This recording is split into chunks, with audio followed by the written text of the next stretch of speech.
Bienvenido de nuevo al ciclo Tarde de Rando.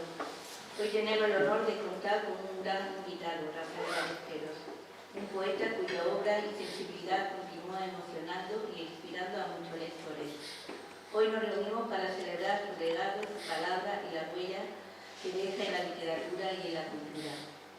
Muchas gracias por acompañarnos y le cedo la palabra a Isabel Fornés, poeta y escritora que tiene el honor de presentar el acto. Adelante. Buenas tardes. Muchas gracias, Isabel, y gracias, por supuesto, al Museo Jorge Rando por acoger este acto dedicado a la obra de Rafael Ballesteros. Rafael Ballesteros nació en Málaga en 1938 y es una de las voces más singulares y relevantes de la poesía contemporánea española. Poeta, narrador y ensayista, ha desarrollado durante más de medio siglo una obra profundamente personal, caracterizada por la exploración del lenguaje, la reflexión moral y una constante búsqueda expresiva. Desde sus primeros libros, publicados a finales de los años 70, su escritura se distinguió por una clara voluntad de renovación poética. Obras como Las Contracifras, Turpa o El ciclo de Jacinto fueron configurando un universo literario propio, exigente y reconocible. Junto a su trayectoria literaria, Rafael Ballesteros mantuvo además un firme compromiso con la vida pública durante los años finales de la dictadura y la transición democrática española. Esa obra sigue hoy viva no solo en sus libros, sino también gracias a iniciativas como la Asociación Cultural Legado Rafael Ballesteros, dedicada a preservar y difundir su legado literario y cultural. Este acto no pretende explicar su poesía, pretende algo más sencillo: escucharla. Para ese recorrido por su poesía vamos a escuchar ahora las voces de quienes participarán en esta lectura. Pero antes damos la palabra a Gerardo Ballesteros, presidente de la Asociación Cultural Legado Rafael Ballesteros.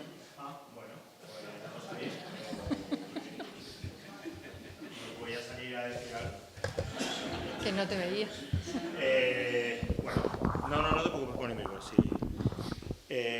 pues sí. Muchas gracias. No esperaba poder hablar, pero bueno, será una introducción mínima. Muchas gracias a todos por asistir. Por supuesto, gracias al Museo Rando por hacer un homenaje a Rafael Ballesteros y a Isabel Romero por coordinarlo todo, y a ti, Isabel, y a todos los que vayan a intervenir para hacer la lectura. Para nosotros es un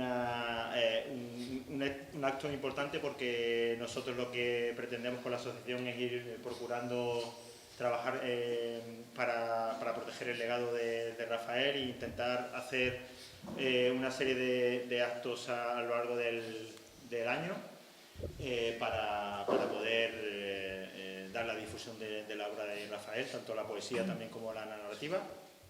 Y nada, es algo especial también poder escuchar la poesía de Rafael, no solamente desde su voz, sino también desde voces particulares como las personas que van a leer hoy. Así que siempre una lectura de diferentes personas dan una perspectiva y un ángulo diferente del ritmo, el tono que tiene la poesía de Rafael.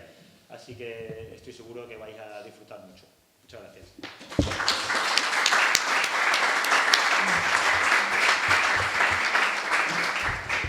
Muchas gracias, Gerardo.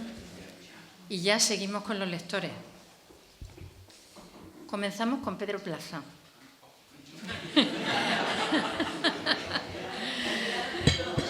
Pedro Plaza es profesor de literatura y a veces poeta, y siempre amigo de Rafael Ballesteros, cuya obra defiende mediante la Asociación Cultural Legado de Rafael Ballesteros. Le escuchamos. Teresa de Jesús 1, del libro Contemplación, que saldrá pronto editado por Poéticas Ediciones. Queremos hacer ángeles estando en la tierra, y tan en la tierra como yo estaba, es desatino.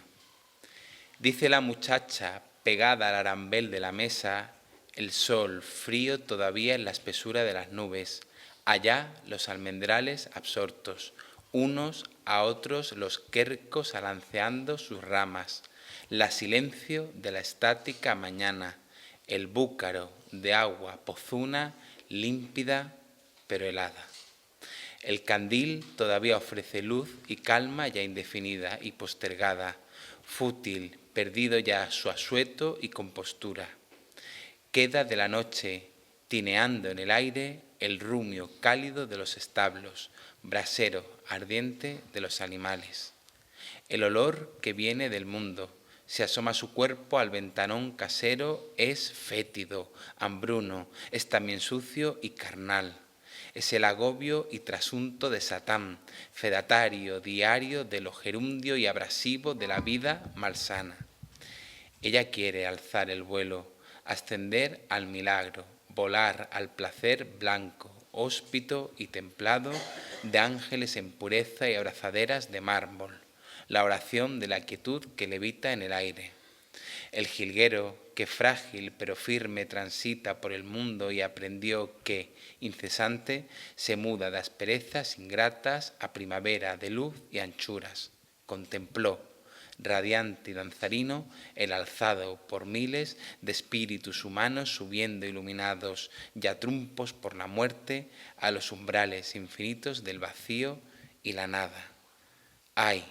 Los miraba pespunteando el canto, con la fuerza y la fe que nos otorga la materia y la vida.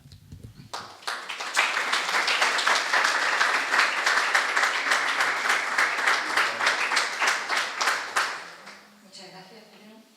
A continuación, Agustín Hervás, que es profesor diplomado en Ciencias Sociales, escritor, periodista y poeta. Su obra combina distintos géneros literarios con una constante reflexión sobre la realidad social y cultural. Lo escuchamos. Buenas tardes. Muchísimas gracias, Isabel, por invitarme a este acto, homenaje a la obra de Rafael Ballesteros, uno de los poetas grandes, escritor y humanista malagueño. Cuando hacía la introducción, Isabel hablaba de ese estudio constante de la palabra, ¿no? Del verbo, de lo que significa nuestro idioma en la poesía y en la literatura. Rafael Ballesteros es para mí uno de los maestros del verbo, pero les voy a decir algo más, y es que yo entiendo la poesía de Rafael Ballesteros como una anarquía. Miren ustedes, del poema que yo les voy a leer, tomen nota: vuesa merced, amenguamos, quebramos, cabe, entivo, asienta, unción. Las palabras que utiliza Rafael son palabras que nos elevan al espíritu, porque es su espíritu fundamental el que se pone a escribir. El poema que les leo es el poema 17 del libro Jardín de Poco, y ese minimalismo extenso al que siempre alude generalmente la obra de Rafael es el que nos llena a los que lo leemos, nos alumbra en su lectura y nos afirma el mensaje de su poesía. Poema 17. Descanse vuesa merced, y si quiere acercarse al paso, usando tiempo mucho para espacio poco, a la capilla de San Bartolomé, salimos del brazo de la palazuela de la Trinidad, amenguamos por deanes, descansamos al entresijo fresco de los limoneros de San Felipe y luego, por hacer espacio mucho tiempo poco, quebramos por la calleja del Quero y ya estamos, cabe la catedral, arcos de entivo, color grama tierra y en las verduras del patio, verde tenor. Vuesa merced se asienta en la esquina del banco más trasero y enjuto y yo vuelvo junto a la reja, allá donde las ceras del arrepentimiento y homenaje, y enciendo luz de otro sol tan amanecido, uniendo vuestra unción a otras unciones. una bruma más que dos, alzamos hacia los humos de los otros. Gracias.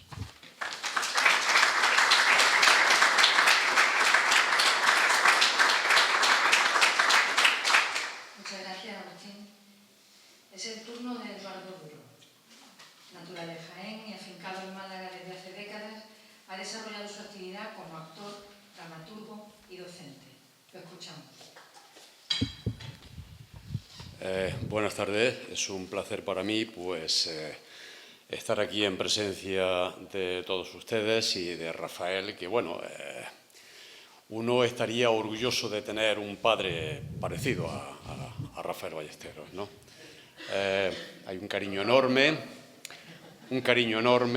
hacia él. He podido tener el placer también de hacer un personaje representando a uno de sus personajes, Inquisidor, concretamente en una obra suya, Contra Mansedumbre, ¿no? Y en este caso, pues voy a leer un poema dedicado a las memorias de Rafael Pérez Estrada y Juan Campos Reina, ¿no? De su libro Perseverancia, titulado Cuando el tallo crece.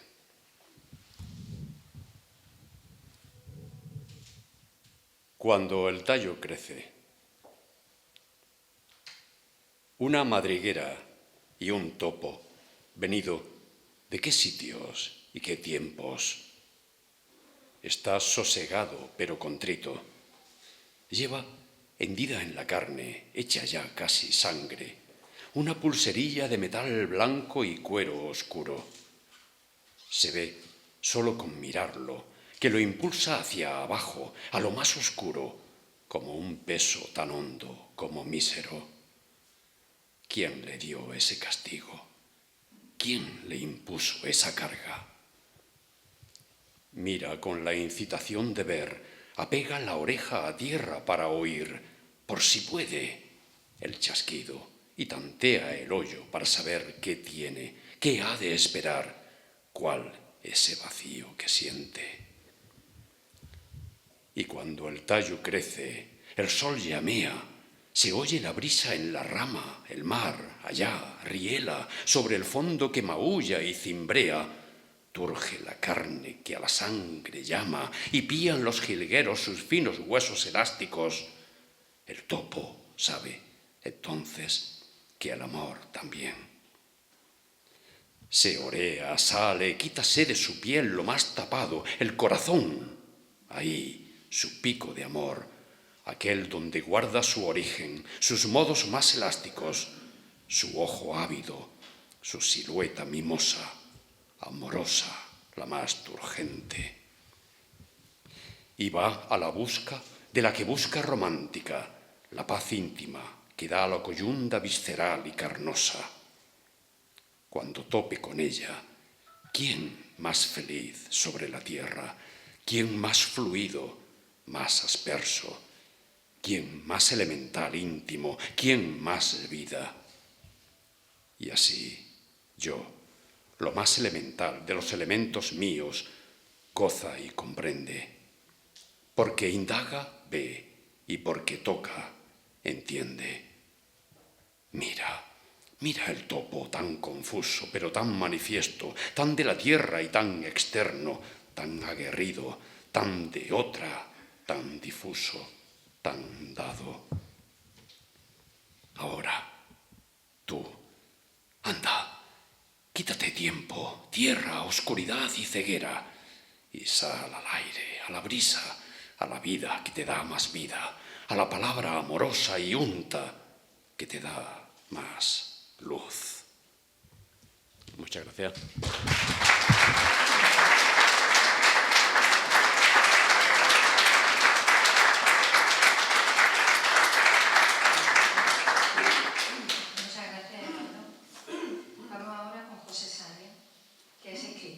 Ensayista y crítico literario, ha desarrollado una amplia trayectoria vinculada a la creación literaria y al pensamiento cultural y pertenece al Consejo Asesor de la Asociación Cultural Legado de Rafael Ballesteros.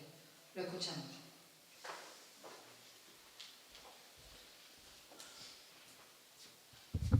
Muy buenas tardes, querida Isabel, querida Isabel II, querido Rafael, queridos todos. Me estaba acordando hace un momento, Rafael, de Horacio Guaraní cuando cantaba o decía que si calla el cantor, canta la vida, calla la vida. Y hoy, que es un día complicado, lo hemos tenido mejores, pues yo te agradezco que hayas decidido seguir cantando y que hayas decidido con Walt Whitman aquello de he comenzado el canto y ya no terminaré hasta que muera. Así que sigamos cantando a pesar de estos momentos. Voy a leer el poema 41 de Jardín de Poco. Está en el marco del entorno de ese jardín al que se refiere Rafael tantas veces. En el centro de él está la estatua de la Madre Petra de San José, que es la que dimensiona el poema. Y dice así: la estatua de la monja preside temblorosa, por decisión munícipe insidiosa e inicua, la zona que propicia los juegos infantiles en el Jardín de Poco. Entre sus manos tiene un libro donde ofrece una sentencia áspera e inhumana. Señor, vos por encima de todas las cosas. Tiene los ojos gachos fijos sobre la tierra, mas vigila sin tregua al párvulo gozoso, al que amoroso tienta, al que pregunta y duda, al que indaga la dicha y el placer. Aunque mira los suelos, propone el cielo íntegro, lo que no tiene partes, lo que en todo es completo, infinito e indemne. Pero el zagal, al que la monja impele a despreciar la vida, aunque pregunte y dude e indague en el azul, no busca querubines, ni zalemas gozosas, ni cítaras, ni cantos celestiales, y sí para el humano el pan y la belleza. Y aunque niño, todavía, bien asentados, tiene los pies entre los barros del mundo, la verdadera luz, la única verdad de nuestras vidas.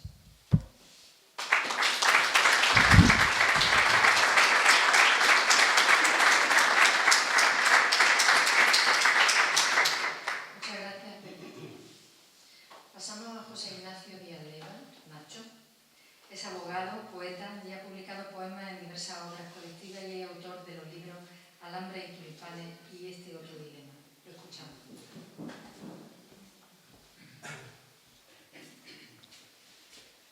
Bueno, comenzar como siempre dando las gracias al Rando por mantener estas actividades y a Isabel por invitarme a participar en el homenaje el día de hoy, especialmente en el homenaje a Rafael Ballesteros. Yo conocí a Rafael Ballesteros hace más de 40 años y desde siempre ha sido un maestro. Y es un maestro porque ejerce como lo hacen los maestros que son de verdad, con el ejemplo. Y Rafael, aquí hay personas que lo conocen también desde hace mucho tiempo y que seguro que comparten esto que digo, ha sido un ejemplo de honradez y compromiso con sus ideas y con la literatura. Y un día como hoy me van a permitir ustedes que me permita subrayar eso, que Rafael Ballesteros es un ejemplo. Voy a leer 2 sonetos del libro Sonetos Todos, el Sapienciales V. No hay pasión peor que la que huye, se escapa irremediable echando fuego que mudará su luz en humo. Y luego es y va y vuelve, surge y concluye de nuevo en ella. Así la duda instruye al corazón que en cada indago y ruego crece, se enarca y palpa como un ciego su misma vida inerte cuando fluye. Duele todo lo que se va, preparo mi poco es para ser nada. Vengo del sitio añil donde aúlla la muerte, es poco todo. Sé de su rastro y paro los ojos en el mundo de tal suerte que yo mismo me incluya en lo que tengo. y sapienciales VII, lleva un grumo el amor en sus entrañas, dolor también, su espeso, un plato incierto y de temblor la balsa y su huracán, la furia y el frutal, de araña un escozor, de sol y púa, la caña de Pascal cimbrea y piensa igual que alza su vuelo en su poco el colibrí. Qué imprecisa sustancia la saliva y cuánto incierta la boca en su trabajo, y qué penoso el pie de esposo indagando el vacío de lo que ya conoce y poco sabe. Qué ignara inquisición, qué tenebroso el labio, bien conozco yo este hastío del sabor agrio dentro del jarabe. Muchas gracias.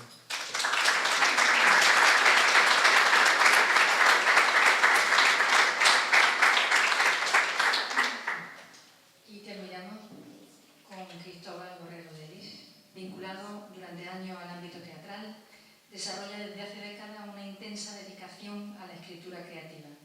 Es vocal de la Asociación Cultural Legado de Rafael Ballesteros. Lo escuchamos.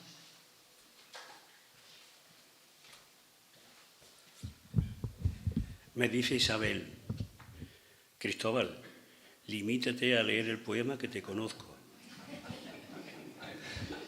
Créanme que me muerdo la lengua contra mi voluntad. Aristóteles volvió su cuerpo en el jardín y me miró. Busca, hijo mío, un reino igual a ti, porque en tu casa no cabes. Yo era un zagal. Eran mis selvas de aventuras las pilistras y helechos, la plaza y sus vencejos mi nación, y los zaguanes, umbros, mis salones inmensos. Tenía miedo. La batata y la malta eran mi cena. Temblaba cuando la sangre andaba arriba abajo entre la gente. ¿Qué hora es? ¿Qué hora es? Ellos viseaban, hacían gestos, tapaban mis ojos. Silencio, calla. O cuando otros hablan otra lengua. ¿Cómo? ¿Cómo otra lengua? ¿Y cómo piensan?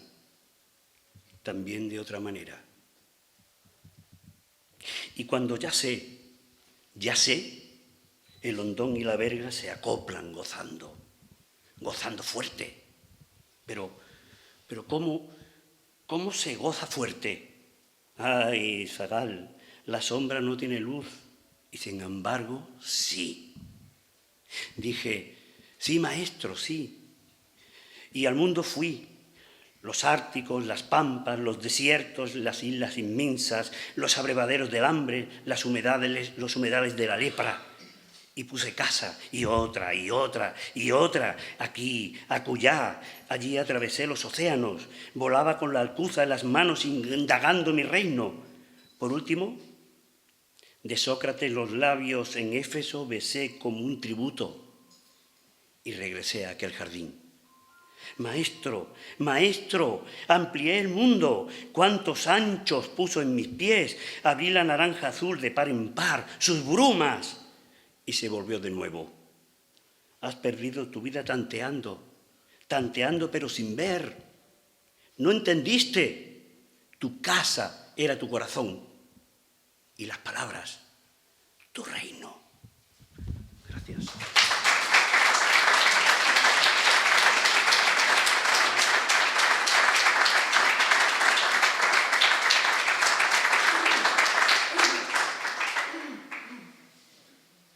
Después de estas voces que han recorrido parte de su obra, vamos ahora con Rafael Ballesteros.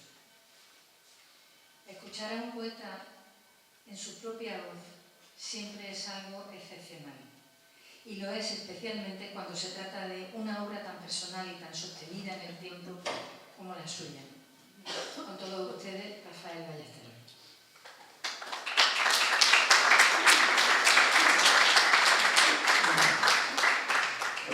Gracias, Armando, gracias a las dos, Isabel, gracias a todos vosotros.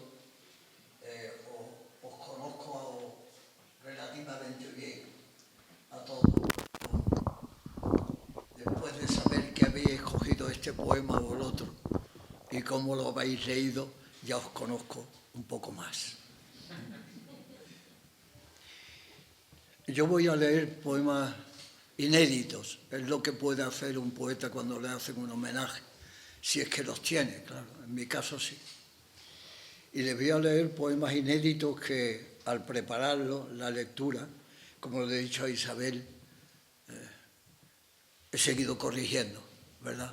De manera que la lectura puede ser dudosa y el poema también, en el sentido de que quizás tenga otra, cuando se publique, otra estructura, no muy diferente, claro está, pero diferente.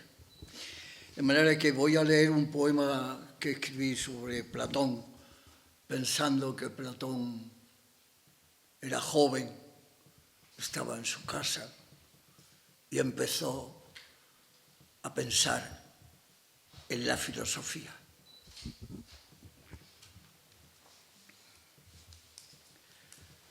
En la azotea,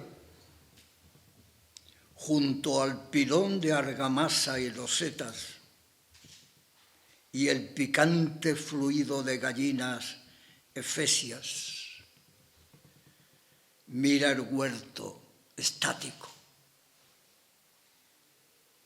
la plenitud de membrillos y quercos, el gramar confidente de almendrales y olivos, la física insistencia que al mundo otorga el pozo, la intensidad que obtienen con el sol las materias. Allá al fondo, el trasegar continuo de azadas y rastrillos, las voces y sus silbos de los esclavos númidas, el sudor y lo nítido, el berrido y el humo.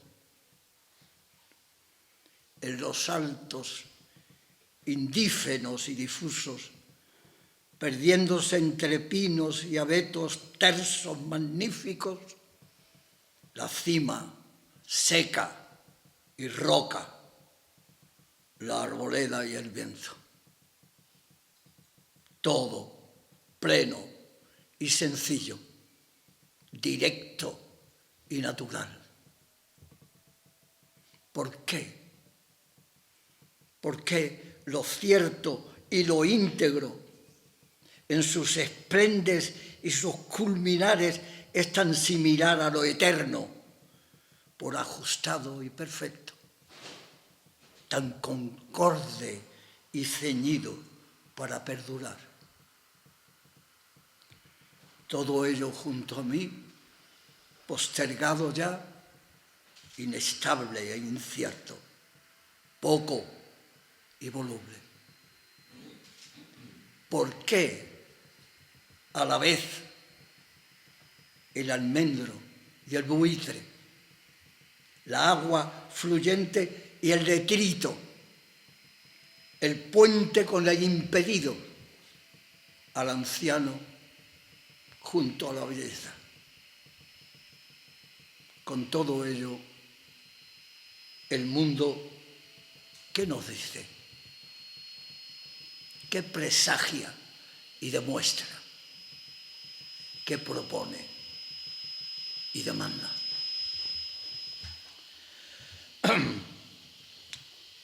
El segundo poema hace referencia a Fernando de Rojas cuando pensé en su muerte. Yo soy un amante solícito desde hace muchos años respecto a la prosa de Fernando de Rojas. Lo he estudiado a fondo, lo he leído a fondo. Y de lo único que no sé, y no se habla nunca, en los documentos que he encontrado, que han sido varios y muy interesantes, es de su muerte. y le imaginé. Era relativamente fácil imaginarla, porque sabía dónde estaba su casa, aproximadamente, en Talavera de la Reina, en 1541, cuando muere con 70 y tantos años. Triunfó con un solo libro a los 20 y tantos y no escribió absolutamente nada más. Un libro maravilloso, que inmediatamente fue traducido al italiano, al inglés, al alemán, y él ni compraba siquiera los libros que el librero judío que había en Talavera le ofrecía. Tenemos los datos de lo que le heredaba cuando murió, porque la mujer, que se llamaba Leonor de Álvarez y que sale en el poema, escribió en el testamento suyo todo lo que había en la casa cuando murió. Y entonces sabemos almohadones, camas, paramentos, tinajas, botijos, colores, almohadones, con un sentido apacible de la existencia, cuando por dentro es un torbellino inmenso.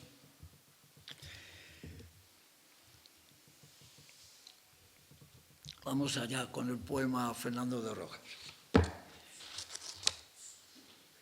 Mirando al río,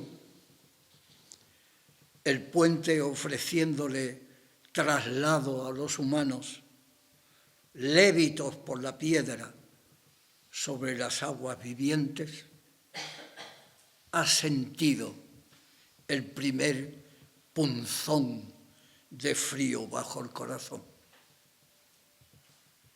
Enhiesto y ardo hacia la cabeza, radial en el ojo. Estaba sentado en tu escaño castellano, a tu lado el arcaz de tus padres y sobre tu cabeza el guadamersí de cuero palentino. Un trasiego agrio te ha venido a la boca. La punza bajo el corazón, ahondando su encono y aspergiándose difusa por tu cuerpo. Dueña es ya de tu cerebro. Las luces de tus ojos se apagan poco a poco. Un hilván de desganas y ahogos se acercan a tu boca. Leonor de Álvarez abre sus brazos a la busca de un signo. Ella solo busca clemencia y claridad, tener alguna llave para aquella desgracia, para liberarse del mundo, que todo lo real ahora fuera un sueño.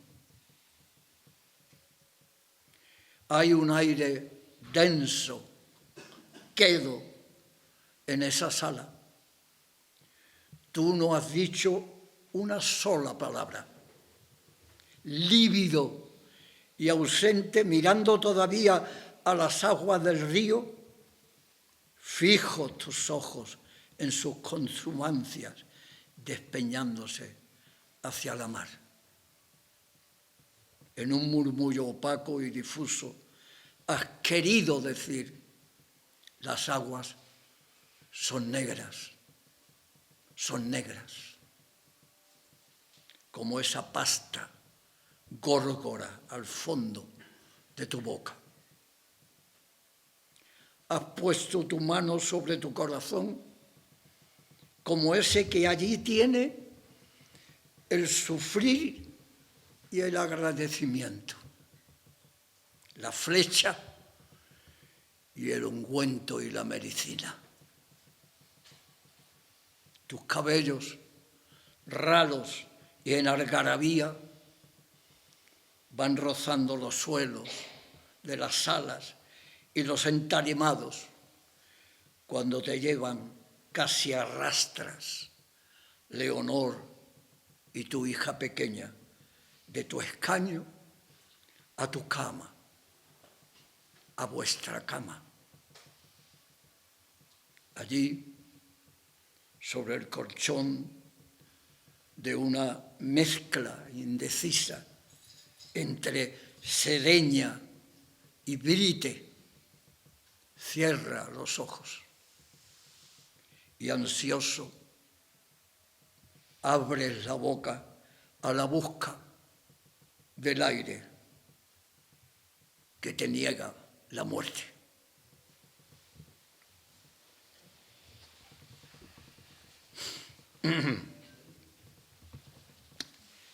El otro personaje delicioso, interesantísimo, es Marta de Nevares. Tuve la suerte de dar con los 3 tomos de la correspondencia de Lope con el duque de Sesa, que como le daba dinero, le prestaba el coche de la época, ¿verdad? El carromato con un caballo que le llevaba para acá y para allá, le pedía comida, le pedía por supuesto dinero, le pedía paramentos para su casa, le pedía botijos, le pedía de todo. Estaba pidiéndole continuamente. Y el duque de Sesa recibía las cartas de Lope y las guardaba escrupulosamente. Y por tanto tenemos todas las cartas, 3 tomos así, de Lope sobre su vida diaria. Y en su vida diaria está siempre Amarilis y Marcia Leonarda, la nombraba con los 2 nombres, su amante última, cuando ya era sacerdote. Tuvo el valor de llevarla a la casa, a vivir con él. Era mucho más joven que él, rubia y con los ojos verdes y hermosísima. La casaron a la fuerza, por supuesto, con un tipo bastante asqueroso que sale aquí, Roque Hernández, cuando tenía 13 años. Con 20 y tantos conoció a Lope, que tenía 54, en el año 1616, en una fiestecita en un jardín. Se tiene el dato porque lo cuenta Lope.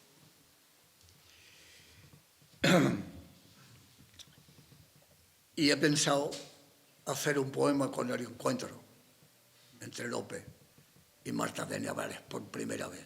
Es en 1616, es decir, el año en que muere Cervantes.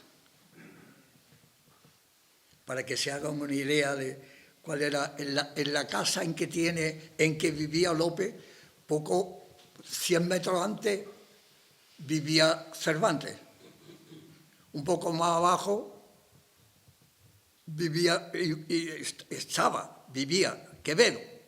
Más allá vivía Calderón. Y poco allá estaban las Trinitarias donde enterraron a Cervantes. Eso en una calle, prácticamente, calle y media, ¿verdad? De manera que tenían Lope, Cervantes, Quevedo, Calderón. Y la casa de Quevedo, para que se hagan también una idea, y después de la muerte de Fernando de Rojas podamos sonreírnos, por lo menos, Quevedo le alquiló la casa en 1600 y pico, 18, 20, a Góngora. Y Góngora fue a vivir a la casa cerca de todo el entramado cuando fue a Madrid a vivir mejor, a ver si salía de la miseria, ¿no? Y Quevedo en un momento determinado lo echó de la casa y escribió un poema que decía que cuando lo echó de la casa compró pastillas de perfume y las quemó para desengongorar la casa. porque decía que olía a tocino, a judío. Quevedo era tremendamente reaccionario y tremendamente gran poeta al mismo tiempo, ¿no? Pero tremendamente reaccionario. Y odiaba a todo lo que podía parecer morisco, judío, extraño, a gente dudosa, que había que desengongolar, ¿no? Bien, pues Marta de Nevares. Marta de Nevares, bien.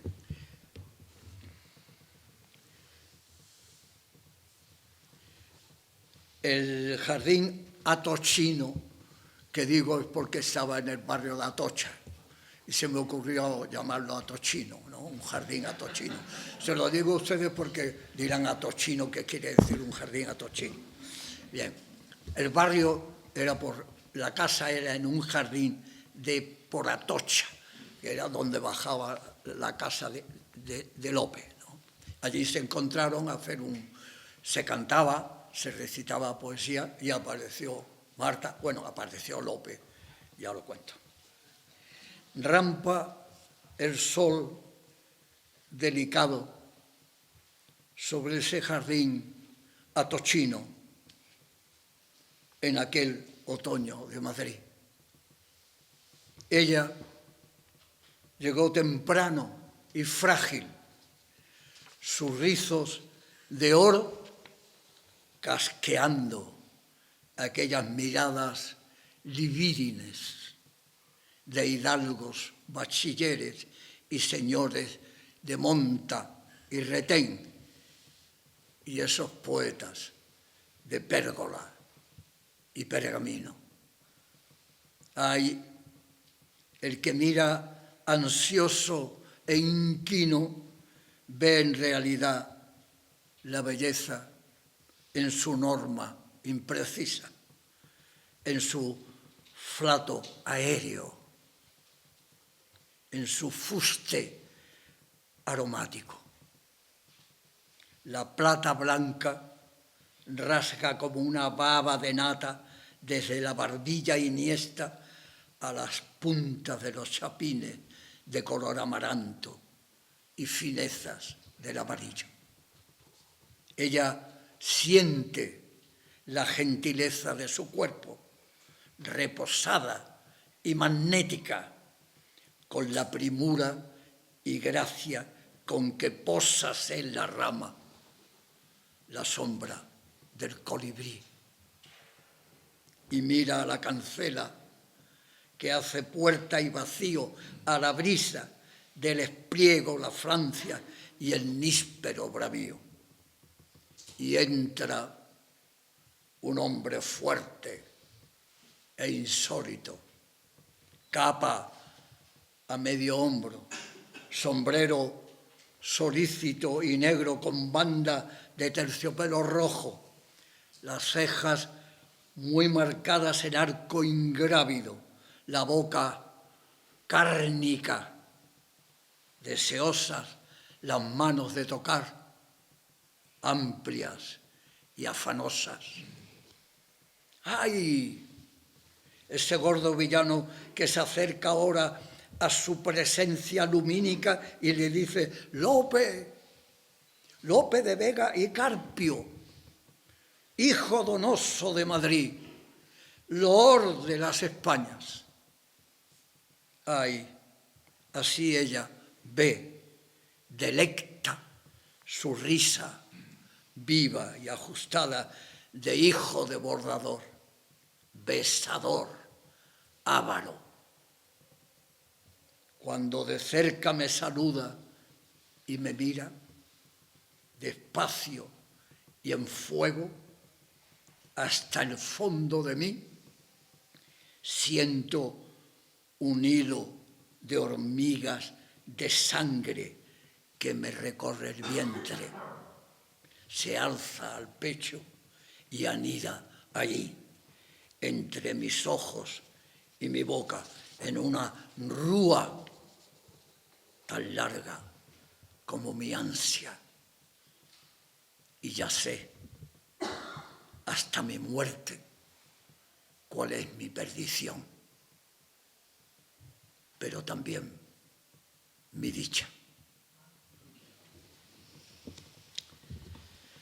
Ese juego que podemos permitirnos los poetas de estar hablando desde dos perspectivas en el mismo poema, ¿no? Ella acercándose, la perspectiva de Lope, y al mismo tiempo la perspectiva de ella cuando ya se encuentra con Lope y dice: esta es mi perdición, hasta mi muerte, pero también mi dicha. Va a ser mi perdición, pero también va a ser mi dicha. O sea, es el resumen del encuentro, ¿no? Las cejas, como saben ustedes, en las pinturas, todos lo pintan con unas cejas muy arqueadas, muy cuidadas. Estaba muy gustoso con su propio valor físico, el propio Lope, ¿no? Bien. Tengo 5 minutos para leerles entonces el último poema, que es un poema de amor, de Marta de Nevares, de nuevo. Ella va andando por la calle y va pensando en el amor. Y va a la calle huyendo de su madre, que solamente le preocupa si gana dinero y trae comida a la casa, porque hay hambre y necesidad, y que no corte el grifo de las ayudas que vienen de su marido, que ella naturalmente odia, ¿no? Va andando, acercándose a la casa de Lope, y va pensando en el amor. Y con esto termino, y quiero decirles a ustedes que agradezco la cordialidad de todos, aunque no digan nada, yo lo anoto, y les agradezco muchísimo el silencio y la atención que agradecemos tanto los poetas, ¿no?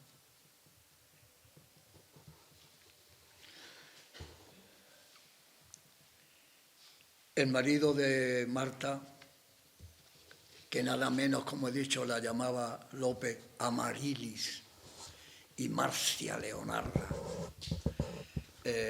se llamaba Roque Hernández. Va andando. Qué doloso es el amor. ¿A cuántos aranceles te obliga? ¿Qué fantasma giganta te levanta dentro de ti? ¿Qué de sangre delatan sus alrededores? ¿Qué de certeza la punza que hiende por tus huesos? ¿Cómo anima a la inmolación? ¿Qué prontitud se da para el arrobo y su infección? ¿Cómo esparce el aquello que te falta y amontona los sesos que te colman? ¿Qué de pálpito impone? ¿Qué poco tiene análogo? ¿Qué quiere el mundo? ¿Qué escaso desea lo fehaciente y lo empírico? Pero como destapa las carnes, qué placer comunica a las entrañas, cómo esparce los fluidos y precisa el encanto y la movilidad. Cuánto conduce la sangre a las nítidas partes antes oscuras. Su criada, un paso atrás, ella erguida y presta de juventud prístina y ebullente, esparcida pero enteca, donosa, aunque recatada. la luz de oro de un chapín que enhebra la del otro con prisa y donosura, huye de calle Los Infantes, la casa mohína y oscura, Roca y Hernández allí, marido y rédito de la manteca y la gansa, olor de cebo y cecina, carnes fondas y camisas con restos pudendos, orden extremo para las cosas diminutas y dejadez promiscua y abandono para aquello que anima a la luz de la vida y a la pasión. Y sube aquella cuestecilla empinada y nerviosa, calle de Francos.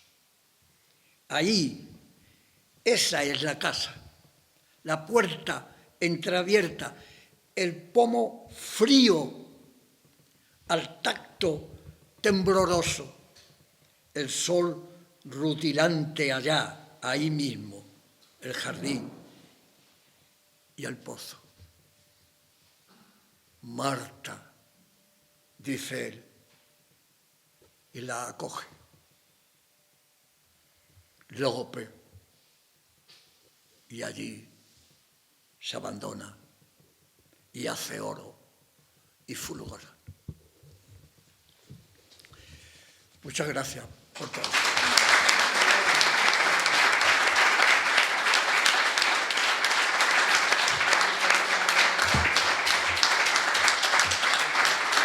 Gracias.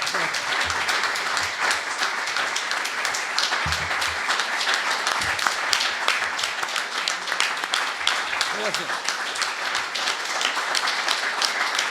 Gracias. Te voy a levantar.